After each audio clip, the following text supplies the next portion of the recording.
Bonjour Marine Le Pen. Bonjour. Après plusieurs jours de polémique, Emmanuel Macron a dénoncé hier un raccourci fatal entre terrorisme et islam. Le président a pointé du doigt des amalgames. Il a eu raison de recadrer le débat. Je crois que le débat est totalement cadré, en l'occurrence. Tous ceux qui dénoncent l'islamisme dénoncent évidemment, non pas la religion, mais la volonté, au travers d'une radicalité de cette religion, d'imposer un agenda qui est un agenda politique. Je pense que personne ne fait, en l'occurrence, les amalgames qu'il dénonce. En revanche, ce qui est inquiétant, c'est qu'il est président de la République et qu'il a sur ces sujets un propos qui est un propos très flou, qu'il ne prend aucune décision, que l'on ne sait pas précisément ce qu'il pense sur la laïcité, sur le communautarisme, sujet qu'il évoque, mais sans que ces sujets soient accompagnés d'actes forts de sa part.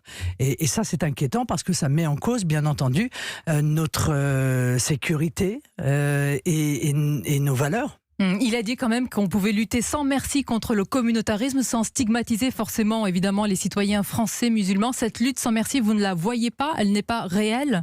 Non, elle n'est pas réelle. Pour une raison très simple, c'est que rien n'a été fait en matière de lutte contre le communautarisme. Mais quoi ? Pas de fermeture d'associations, pas de fermeture d'écoles, pas d'expulsion de certains imams, même si vous estimez que ce n'est pas suffisant? Mais écoutez, il y a 4 imams qui ont été expulsés, 7 mosquées qui ont été fermées, il y en a 150 qui sont des mosquées radicales. De quoi on parle? Enfin, je veux dire, c'est moins que rien. Et je suis étonné d'ailleurs de voir M. Castaner dans une tribune faire de l'autosatisfaction. Les résultats sont des résultats qui sont pitoyables. Et j'ai envie de dire que l'attentat de la préfecture de police l'a d'ailleurs démontré, puisque l'imam qui a radicalisé le terroriste lui-même devait être expulsé du territoire depuis 4 ans et il a été régularisé au motif qu'il s'était marié, qu'il avait eu un enfant. Enfin écoutez, si c'est ça la fermeté. Et le ministre de l'Intérieur a reconnu qu'il y avait de graves, évidemment, défaillances. Oui, d'accord, mais ils ne font encore une fois rien pour régler ces défaillances et ces dysfonctionnements. On voit bien que le en même temps d'Emmanuel Macron ne fonctionne pas en matière de laïcité, en matière de communautarisme et en matière de lutte contre l'islamisme. Jean-Michel Blanquer, son ministre de l'Éducation, affirme que le voile n'est pas souhaitable. Beaucoup, Marine Le Pen lui reproche d'être carrément sur votre ligne. Certains même disent en privé que c'est Marine Le Pen en pire, Jean-Michel Blanquer. Donc ce sont des gens qui, eux, pensent que le voile est souhaitable dans la société française. Eh bien, moi, effectivement, je suis d'accord avec le ministre Blanquer. Ça n'est évidemment pas souhaitable, parce que le voile, ça n'est pas une casquette ou un serre-tête. Ça n'est pas un bout de tissu anodin. C'est un marqueur de la radicalité de l'islam. C'est une réclamation depuis de très nombreuses années, d'ailleurs, depuis des décennies, des frères musulmans, de voiler les femmes. Vous le savez. C'est important ce que vous dites. Vous avez dit un voile, c'est un marqueur de la radicalité. Mais le voile n'est pas synonyme de radicalisation. Il est en tout cas réclamé par les radicaux. Je vous rappelle quand même un discours très célèbre de Nasser en Égypte en 1953 qui évoquait justement son rendez-vous. Autre époque. Hein. Oui, d'accord, mais qui exprimait son rendez-vous avec les frères musulmans en disant: les frères musulmans m'ont demandé une seule chose, c'est de voiler l'intégralité des femmes. Or, tous ces pays, tous ces grands dirigeants arabes qui se sont opposés au voile, c'était vrai en Tunisie, en Iran, en Égypte, au Maroc. Eh bien, aujourd'hui, on voit qu'une partie de ces pays ont plongé dans une forme de régression pour les femmes. Moi, je viens dire aujourd'hui à cette antenne, attention, la liberté des femmes, ça n'est pas un acquis. On peut vivre des très graves régressions, et je pense que c'est donc à nous, société française, de mettre les limites. Et la limite, elle passe, à mon sens, par l'extension de l'interdiction du voile aux accompagnatrices des sorties scolaires. Marine Le Pen, vous connaissez Latifa Ebn Ziaten? Oui. Mère d'un militaire tué par Mohamed Merah, qui porte aussi, à sa manière, un voile. Elle incarne aujourd'hui l'une des voix pour dénoncer l'islamisme qui a tué son fils. Je pense qu'on ne peut pas lui reprocher une quelconque ambiguïté, vous serez d'accord? Mais évidemment. Et sur cette antenne tout à l'heure, elle vous a interpellé et a appelé à la dignité, au respect par rapport justement à ce choix de porter le voile, a-t-elle dit?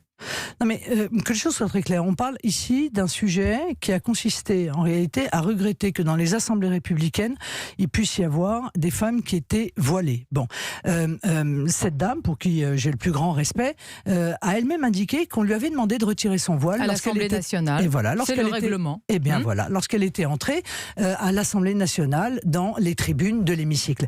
Eh bien, je ne vois pas pourquoi ce qui est bon pour l'Assemblée nationale ne serait pas bon pour les autres assemblées républicaines dans notre pays. Je pense qu'il faut qu'il y ait une neutralité. Je rappelle que la religion est considérée dans la Constitution française comme une opinion comme une autre. Nul ne peut être inquiété pour ses opinions, y compris religieuses. C'est donc une opinion. Moi, je réclame la neutralité. Parallèlement, je fais de la politique et je suis, vous le savez, pour l'interdiction du voile. Marine Le Pen, dans ce débat, il y a le fond et il y a la forme. C'est important, la forme, elle rejoint souvent le fond. Auriez-vous utilisé la même méthode d'interpellation très vive, voire indigne, comme le disent certains, que Julien Audoul, membre de votre parti, a utilisé vis-à-vis de cette mère voilée en présence de son enfant et d'autres enfants? Non. Non, parce que je partage... Ça vous a choqué vous-même? Peut-être en tant que maire, pas seulement en tant que responsable politique? Écoutez, j'ai trouvé cette interpellation rugueuse et certainement maladroite, même si sur le fond, je pense qu'il a posé la bonne question. Mais je suis comme Jean Zay. Voilà, je pense que les enfants doivent être tenus à l'écart des querelles des hommes, et c'est vrai aussi lorsqu'ils sont en sortie scolaire. Cette femme a décidé de porter plainte pour incitation à la haine. C'est ce qu'a indiqué le CCIF, le collectif contre l'islamophobie auprès duquel elle s'est exprimée. C'est son droit de porter plainte.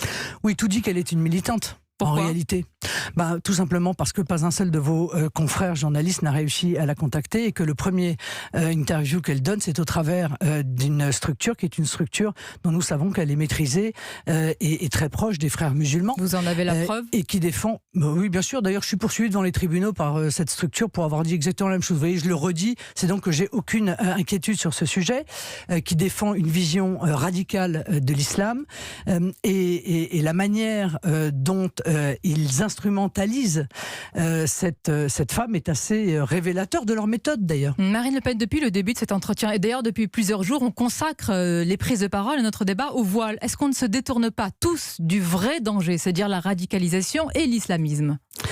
Oui, mais j'ai envie de vous dire que le ministre de l'Intérieur a fait un discours sur les signaux faibles. Le président de la République a appelé à une société de la vigilance. Donc à un moment donné, on ne peut pas être contradictoire dans ce que l'on veut des Français. Donc, même si vous rappelez qu'islam n'a rien à voir avec rien à voir. Mais moi, je ne lutte pas contre une religion.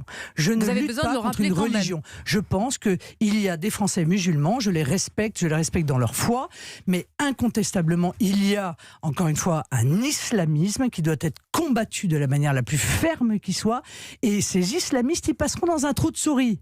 Donc je ne veux pas qu'il y ait de trous de souris et encore moins des portes béantes ouvertes pour leur permettre de faire du prosélytisme. Sur le terrain syrien, il y en a des portes justement béantes ouvertes. Poursuite de l'offensive turque. Et le gouvernement français, il a raison de ne pas ramener les djihadistes français, de vouloir, Marine Le Pen, opter pour un transfert en Irak et une justice locale. Vous l'approuvez ? Il a raison. Je pense qu'il devrait aller plus loin et qu'il devrait prendre une décision telle que celle qui a été prise par le Danemark, à savoir déchoir de leur nationalité par décret administratif tous ceux qui sont partis combattre en Syrie, ce qui éviterait toute problématique pour le futur de voir revenir ces gens qui sont évidemment des bombes à retardement. La justice locale prévoit même d'aller plus loin pour ces djihadistes français. La peine de mort, éventualité de la peine de mort. Ah oui, c'est un risque quand on est terroriste, qu'on choisit cette voie du terrorisme et qu'on va lutter dans l'armée de Daesh. On prend le risque effectivement de se voir un jour demander des comptes, y compris de la manière la plus sévère qui soit. Beaucoup de défis, beaucoup de menaces également. Est-ce que vous serez candidat dans ce contexte en 2022, Marine Le Pen ? Parce qu'il y a certains qui doutent, y compris dans votre parti. Mais qui doutent de quoi ? Qui doutent de votre volonté, de votre projet irrépressible de vous présenter en 2022. Mais vous savez, moi, j'ai toujours... Ils ont tort, je suppose. Je crois que j'ai passé ma vie à exprimer mon souhait de voir notre pays sorti des maux qui sont les siens. Je pense que seules les propositions du Rassemblement national pourront résoudre les problèmes multiples et qui se multiplient du pays. Par conséquent, je les porterai, sauf si les adhérents du Rassemblement national en décident autrement. Mais vous les porterez parce que vous avez envie d'y aller. Pardonnez-moi, je vous pose la question parce que c'est une envie de porter cela. C'est un combat, une présidentielle. Mais en plus, il faut en avoir envie. Paraît-il. Je crois qu'on en a besoin surtout. Voilà. Peut-être les deux dans votre cas. Et à mon avis, ça suffit très largement. C'est parce qu'il le faut et qu'il n'y a pas d'autre alternative que vous y allez ? Mais j'y vais parce que je crois à ce que je dis, je crois aux convictions que je porte et que je pense que je suis une personne qui aura le courage de les mettre en œuvre. Ça n'exclut aucune autre possible candidature, si je puis me permettre. Mais en tout cas, moi, encore une fois, je suis à la disposition de ceux qui souhaitent que ça change dans notre pays. Merci Marine Le Pen, merci d'avoir été notre invitée et de nous avoir réservé justement vos réactions sur ces différents sujets sur Europe 1. Merci beaucoup Sonia Mabrouk, il est 8h28 sur Europe 1.